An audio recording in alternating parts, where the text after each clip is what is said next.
নমস্কাৰ, মোৰ নাম তন্ময় কাশ্যপ। মই আজি এটি কবিতা আবৃত্তি কৰিবলৈ ওলাইছোঁ। ভুল হ'লে ক্ষমা কৰিব।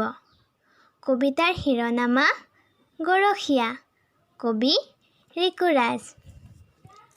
গৰখীয়া, তই বাঁহী নবজাবি, তোৰ বাঁহীৰ সুৰত হেৰাই মোৰ সোণালী সময়।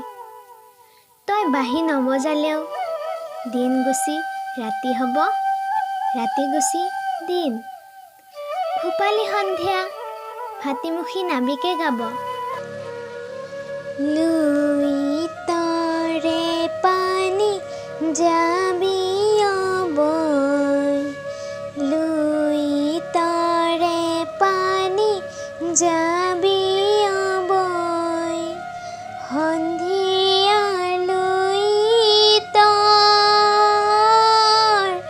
পানী সোণোৱালী, চহৰে নগৰে যাবি অবৈ। আজি গাঁৱলৈ যাম, তোৰ গৌবাটৰ ধূলি উৰুৱাই। পলাতক বেলিটোক লগ পালে সুধিম, কিয় সি পৰিয়া দি থাকোঁতেই হেৰাই কৃষকৰ সোণালী ধান, পৰাণৰ একোটি গান। আজি গাঁৱলৈ যাম,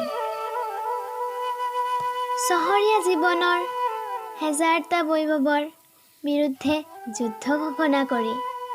ম'ম', চাওমিন কিম্বা পৰঠাক দূৰত ৰাখি আইতাই বনোৱা খোলা চাপৰি এখনকে মৌজোলেৰে খাম। আজি গাঁৱলৈ যাম। ধন্যবাদ।